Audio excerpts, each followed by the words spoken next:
I think we can all agree that NBA 2K25 My Team hasn't been the mode that we were all expecting. And I think it all stems from one major problem. Don't get me wrong, there's lots of problems with NBA 2K25 My Team this year. There's lots of things that you can point at and say that is a problem right there, that shouldn't be in the game, or that is the wrong way of going about things. But today, I just want to discuss one thing that I genuinely think that, if they changed and if they turned around, it could actually change a big fundamental basis of the mode. And what we're going to talk about is laziness, because that's what it all stems from, in my opinion.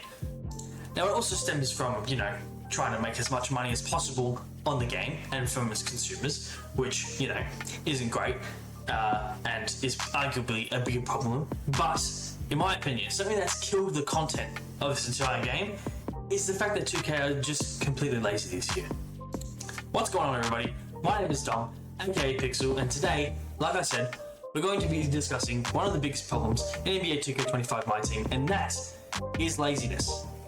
2K are incredibly lazy with their content this year, and I don't think it's a secret. I think everybody knows that if you just looked at the basis of the mode, if you looked at the scheduling, if you looked at the content release, if you looked at every single thing in this mode, it's just lazy. To be quite frank, I'm kind of sick of it. Let's have a deep dive and we can see a little bit what I'm talking about. So here we are, loaded up into the game of NBA 2K25 My Team. And, we come in and, again, the first thing you see is super packs, obviously. I don't think we need to discuss entirely how terribly lazy super packs 3 weeks in a row is. Like, cool, it keeps the auction house prices low. Like, that's the one benefit from all of this, okay? But again, it's incredibly lazy content. Like, why couldn't they make these heroic sets? Like look at the card art for the heroic sets. Does anyone else think that looks completely terrible and lazy and shit? But that's not exactly what I wanted to discuss, okay? If we come over, you go into challenges, okay?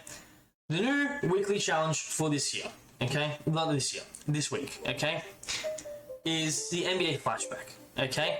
And if you complete all 13 games, okay, you earn yourself a free Galaxy Opal 97 Plus Premium player, which sounds awesome, In other years, if you told me that we were going to get a free Galaxy Opal player just for doing, 2 to 3 hours worth of grinds, I'd be really excited and I'd be really happy.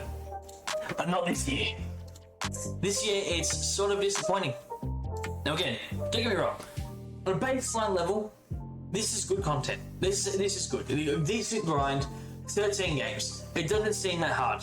It's quite simple. All you need to do is sorry, give me 1 second. Right, sorry about that. It's very simple, okay? You complete the 13 games. I think they're 2 to 3, they're 3-minute quarters or something. Prevent Jeff Hornacek from scoring 10 points. You get the card, then you score his career high. That's actually, I don't mind that. That's actually kind of cool, right? The problem is that no one cares about these gems of the game cards. And then again, we get back to what's the whole point of the grind? It's to get this free Galaxy Opal Premium player. Now, what kills all the creativity of this mode, is that it's incredibly lazy content, right?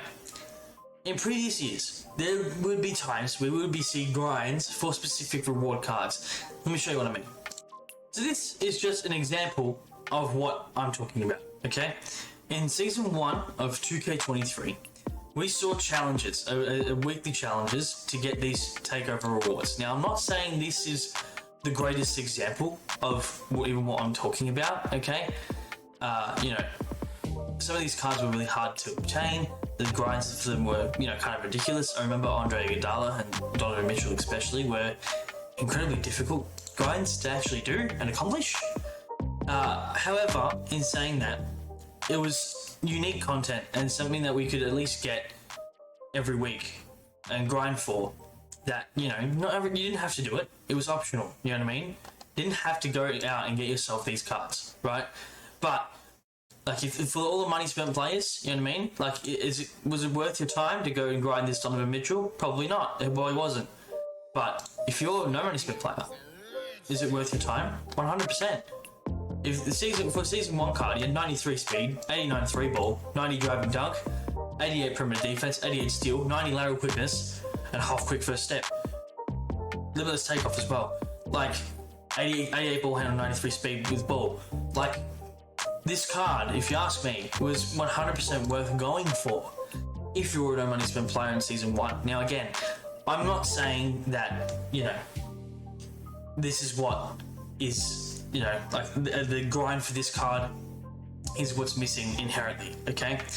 The grind for these challenges, right, the grind for the challenges here, right, is much easier than the grind we got for the previous, than for Donovan Mitchell. But in saying that, the reward is just mediocre. Now, Pixel or Dom, you might be asking, how is 97 plus premium player mediocre? Well, let me tell you why, okay? If we go over and we want to look at the auction house for Galaxy Opals, okay? Just Galaxy Opals in general, okay? And we want to look at how many are top tier, like genuine top tier cream of the crop, okay? Jaylen Brown is not. Elgin Baylor is not. Patrick Ewing is not. Penny, not anymore. Used to be, not anymore. OG, sure, really good card. Zach LaVine, we just got him for free. Tyler Hero, no. Bob Nanaliki, no. Kareem, A tier card, but again, I'm talking like I guess, but you know, I'd rather other things, 100%, right? Paolo, like, his diamond's just as good as him. Like, he's a good card, but his diamond's just as good. T-Mac, not really. Ant, not really. E, good card. Larry, good card. Worthy, not really. Ray Allen, not really. Havlicek, not really. Gerben, not really. You know what I mean? So, again, my point with all this is that I would rather come out with a unique grind for a unique card than coming out and getting just a random chance. Sorry, wrong area. Right?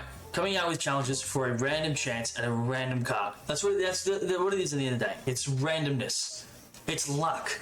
Some people will get a good reward. Some people might get Wembanyama, right? But other people are getting Damian Lillard, James Worthy. Like, these not good opals that aren't going to play for anybody, really. You know what I mean? At this stage of the game, a lot of these opals aren't that good. And, you know, the chance of you getting a really good card from this challenge is actually quite low.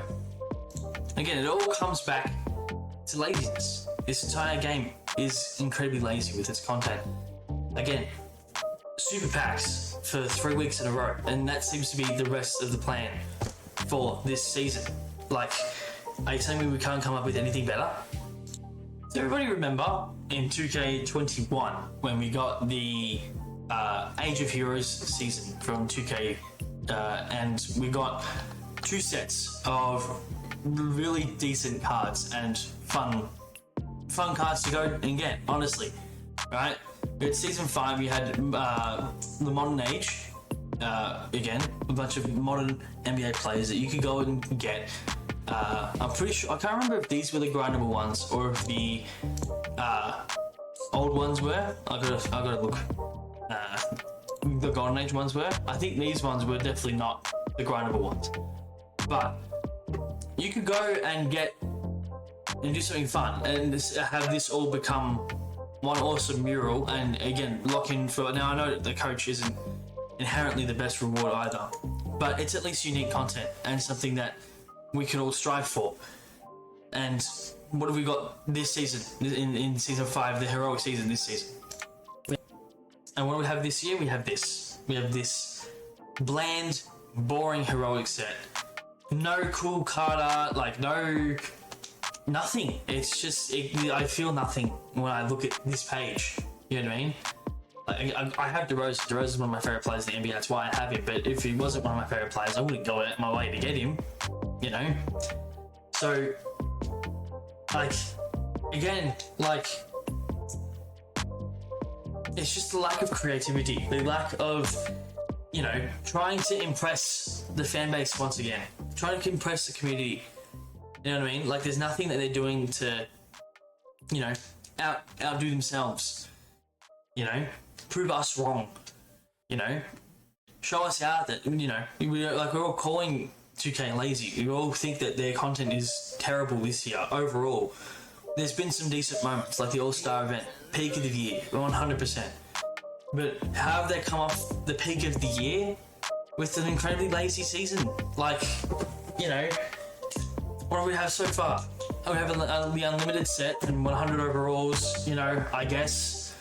100 overalls that 0.01% of the player base will actually get to play with. You know, how many people actually have Porzingis?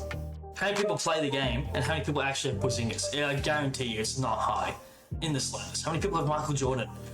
How many Michael Jordans have you even seen? I'll tell you how many are up on the auction house right now. 2. There's 2 Michael Jordans out on the auction house. I've come up against 2 since he was released. 2. Out of all the games I've played online, I've come up against him twice, and there's 2 in the auction house. You know what I mean? So again, this All-Star event, this All-Star festival was the peak of this mode so far. Okay, rewards like these that you can actually go and grind for, and they gave us, you know, chances and ways to get some of these cards that are genuine grinds for free. Like, if the 97 Opal was, just as an example, right? Shoot me. What if it was a 97 overall Luka Doncic? Because we haven't had an Opal, we haven't had a Doncic card since this one. This is the only Doncic card we've had. What if they gave us a grind this season, right? Especially because the trade deadline just happened. What if they gave us a grind for, you know, players who were traded at the trade deadline and got new teams? We could grind every week for a new player who was traded. You know what I mean? Like, we could grind for a Lakers Luka Doncic. We could grind for a, you know, Mavericks Anthony Davis, even though I know he has a card. I know the All-Star card, like, he has. That doesn't count. Sorry. I don't count this, alright? Because it was made to get that, okay? Right? You know, why can't we get a, just trying to think out loud, a Spurs De'Aaron Fox? This is the only De'Aaron Fox we've had this season. Came out in season 2. Like, there's other creative things that they can do, and, you know, the lack of moments cards, the lack of evolution cards, the lack of dynamic duos, the lack of all these cool concepts that they've come up with previously and then just discarded this year, pretty much for the most part. We've sort of seen a return of dynamic duos. We've had like 3 or 4 dynamic duos in season 5. That's cool. I want more. You know what I mean? Why can't they go back to giving us, you know, evolution cards? Why not make these hidden gems evolution cards and upgrade them so that they can not be terrible? You know what I mean? Like, the problem with this game is that it has killed all creativity that they've got. And now I understand it's a struggle to come up with creative things when you have such a long time of doing it. Like, my team has been a game mode for how many years? 10, 11, 12 years? I get it. It's hard to be creative. That's why they keep coming out with new overalls. First, the top of the cream of the crop of the overalls, the highest overall you could have, it used to be a pink diamond. Now, and then it was Galaxy Opal. Then it was a dark matter. Then they came out with Invincibles and Goats and 100 overalls and all this stuff to try and maintain creativity. And I get it, it's a struggle. But, you know, when the pack odds are so low, when your gameplay isn't anything to stand on. Like, I'm not the biggest gameplay guy. You'll see me on my Twitter talk about how I don't really care about the gameplay that much because it changes every year. Like, I forget about the gameplay, but it's nothing to stand on. Your content isn't good, 2K. Your content's not great. And if you... the hidden gems concept, again, is the biggest mark that I can give about how lazy this game is. All they wanted to do was introduce all the cards at the start, so they didn't have to introduce really anymore for the rest of the year. You know what I mean? So now you have all these cards left, and still to come out, and I don't know when they're going to come out, or what they're going to do, but, you know, again, the major problem that I dislike about this game is their laziness at the end of the day. And that's what's killed this mode for me, personally. And I still play it. I know it has some positives, like for me, personally, but it still is not great, okay? The main reason I play this game still is honestly because I've put too much effort and money and time into it. Last year I didn't put any time into the game. I uninstalled it. It was easy, but this year I've put a lot of effort. I put a lot of time into and money. I've had the first time in my life. I've had a little bit of money to spend on this game, and look, I have a decent squad to show for it. Okay, but like again, it's just the fall off of creativity in my team is crazy to foresee. It's crazy to see happen right before my eyes. So yeah, I just thought I'd put this out there, give my thoughts on the new challenge that came out. And it's not a terrible challenge, but it's not great either. Okay, so that's what I have to say. If you all enjoyed it, please like, comment, subscribe, all that stuff. If you agree or disagree, let me know. Okay, I hope you all have a fantastic day. I will see you all in the next video. Peace out.